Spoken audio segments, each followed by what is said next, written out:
क्या आपने कभी किसी से बात करने के बाद खुद को कसूरवार महसूस किया है, हालांकि आपने कुछ गलत नहीं किया? ना फिर कभी ऐसा हुआ हो कि आप किसी बात पर राजी हो गए हो लेकिन बाद में सोचा हो कि मैंने हाँ क्यों कही है? हकीकत यह है कि बाज लोग दूसरों को कंट्रोल करने के लिए ऐसी नफ्सियाती टेक्निक्स इस्तेमाल करते हैं जिनका शिकार होने वाला शख्स अक्सर खुद भी समझ नहीं पाता कि आखिर उसके साथ हुआ क्या है। This is the part 1 of video.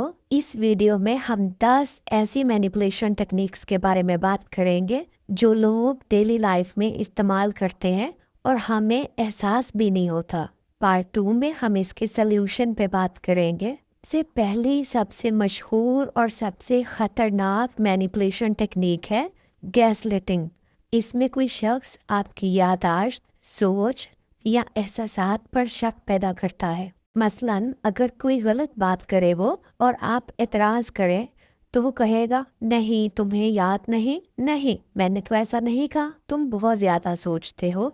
और आहिस्ता आहिस्ता आप खुद ही अपनी समझ बूझ पर शक करने लग जाते हैं। ये मैनिपुलेशन टेक्निक बहुत ज़्यादा यूज़ होती है और बहुत ही खतरनाक है। दूसरी मैनिपुलेशन टेक्निक है गिल्ट ट्रिपिंग। इस टेक्निक में सामने वाला आपको कसूरवार महसूस करवाकर अपनी बात मनवाने की कोशिश करता है। फॉर एग्जाम्पल वो कहेगा, मैंने तुम्हारे लिए इतना कुछ किया और तुम मेरे लिए ये भी नहीं कर सकते, या फिर अगर तुम मुझसे वाकई मोहब्बत करते हो तो ये काम ज़रूर करोगे। इस तरह आप फैसला अपनी मर्जी से नहीं बल्कि इस एहसास में आके करेंगे कि हाँ भाई वाकई ये सही कह रहा है, इसने मेरे लिए इतना कुछ किया है या मुझे इतनी मोहब्बत है तो मुझे ये काम करना चाहिए। The third manipulation technique is silent treatment. बाज लोग नाराज होने पर बातचीत बंद कर देते हैं। वो ना कॉल उठाते हैं, ना जवाब देते हैं और ना ही मसले पे बात करते हैं। इसका मकसद अक्सर मसला हल करना नहीं होता बल्कि आपको बेचैन करके अपनी मर्जी मनवाना होता है।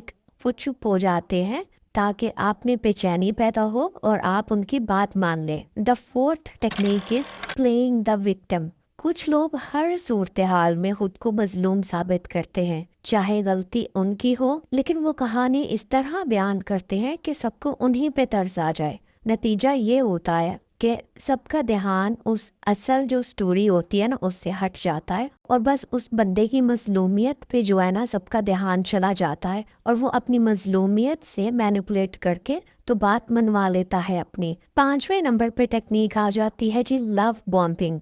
शुरू में हद से ज़्यादा मोहब्बत, तवज्जो और तारीफ करना। ऐसे लोग आपको ख़ास महसूस करवाते हैं, मुसलसल आपको मैसेजेस करते हैं, आपको मुस्तकबिल के ख्वाब दिखाते हैं, लेकिन जब आप इनके साथ इमोशनली अटैच हो जाते हैं तो इनका रवैया जो है वो बदलने लगता है और फिर वही ये लोग आपकी जो इमोशनल अटैचमेंट होती है ना उसी को यूज़ करते हैं आपको मैनिपुलेट करने के लिए। 6th टेक्निक है फियर मैनिपुलेशन। बाज लोग खौफ पैदा करके दूसरों को कंट्रोल करते हैं। फॉर एग्जाम्पल, अगर तुमने मेरी बात ना माने तो तुम्हें नुकसान होगा या तुम तो मेरे बगैर कामयाब हो ही नहीं सकते। और फिर वो खौफ जो है ना वो इंसान की सोचने की सलाहियत को बहुत कमज़ोर कर देता है और यही उस शख्स का, उस मैनिपुलेटर का मकसद होता है। 7वीं टेक्निक है इमोशनल ब्लैकमेलिंग। ये ना जज्बाती दबाव डालने का एक तरीका होता है। मसलन कोई कहे, अगर तुमने मुझे छोड़ दिया तो मैं टूट जाऊंगा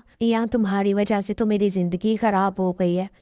इस तरह के जुमले बोलने, इस तरह की बातें आपसे करने के जो आपको इमोशनली प्रेशराइज कर रही हैं। ये जुमले आपको अपनी ख्वाहिशात और हदूद जो है वो कुर्बान करने पर मजबूर कर सकते हैं। जी फिर आ जाती है एक और मजे की टेक्निक, 8वीं टेक्निक ट्रायंगुलेशन। इस टेक्निक में एक तीसरे शख्स को जी दरमियान में बुलाया जाता है। फॉर एग्जाम्पल, सब लोग यही कहते हैं कि तुम गलत हो, या देखो फलां शख्स तो मेरी बात समझता है, तुम नहीं समझते। या तो खुद को मजलूम साबित करने के लिए तीसरे शख्स को इस्तेमाल किया जाता है कि वो भी मुझे गलत कहता है, या फिर तीसरे शख्स को इस तरह से बीच में लाया जाता है कि भाई वो तो मेरी बात समझ रहा है, तुम ही नहीं समझ रहे। इस बात का मकसद क्या होता है कि आपका जो ट्रस्ट लेवल होता है ना खुद पे اس کو ذرا کم کرنا، آپ میں عدم اعتماد پیدا کرنا اور آپ کو فیل کروانا کہ آپ غلط بات کر رہے ہو۔ اچھا جی، نومی ٹیکنیک جو ہے وہ بھی آپ کو کنٹرول کرنے کے لیے استعمال کی جاتی ہے۔ یہ ٹیکنیک ہے، اس کو کہا جاتا ہے کانسٹنٹ کریٹیسزم۔ بعض لوگ نا ہر وقت تنقید کرتے رہیں گے، آپ جو بھی کریں انہیں خامی نظر آئے گی۔ آپ شاپنگ کر کے آئے ہیں نا تو اس میں بھی نقص نہیں، تمہاری تو فیشن سینس ہی نہیں اچھی، آپ کچھ پکا رہے ہو اس میں نقص، جو بھی کریں گے اس میں نقص نکالیں گے، اور وقت کے ساتھ ساتھ آپ کا جو اعتماد ہے، کانفیڈنس ہے، وہ کم ہونے لگ جاتا ہے اور آپ نا ان کی منظوری کے محتاج بن جاتے ہیں۔ اچھا جی، اب بات کرتے ہیں آخری ٹیکنیک پہ، وہ ہے جی موونگ دا گول پوسٹس۔ اس ٹیکنیک میں سامنے والا مسلسل اپنی توقعات جو ہے نا وہ بدلتا رہتا ہے۔ آپ ایک شرط پوری کر رہے ہیں تو وہ سامنے دوسری شرط لے کے آ جاتا ہے۔ آپ جتنا بھی اچھا کریں نا وہ شخص مطمئن نہیں ہوگا اور آپ کو فیل ہو گیا کہ شاید آپ کچھ کر ہی نہیں رہے۔ اس طرح آپ ہمیشہ خود کو ہی ناکافی محسوس کرتے رہیں گے کہ شاید میں جو بھی کر رہا ہوں وہ کافی نہیں ہے۔ تو پیاری آڈینس، جو مینیپولیشن ہے یہ اکثر محبت، فکر، دوستی یا نصیحت کے پردے میں چھپی ہوتی ہے۔ جتنا زیادہ آپ ان ٹیکنیکس کو سمجھیں گے اتنا ہی بہتر اپنی باؤنڈریز کو قائم رکھ سکیں گے اور دوسرے کے اثر سے محفوظ رہ سکیں گے۔ یاد رکھیں، جو شخص آپ سے محبت کرتا ہے نا وہ آپ کو کنٹرول نہیں کرتا، اور جو آپ کا احترام کرتا ہے وہ آپ کے احساسات کو کمزور نہیں بناتا۔ اگر آپ کو یہ ویڈیو کچھ اچھی لگی ہے تو لائک کریں، چینل کو سبسکرائب کریں اور کامنٹس میں بتائیں کہ کون کون سی مینیپولیشن ٹیکنیکس آپ نے اپنی لائف میں دیکھی ہیں۔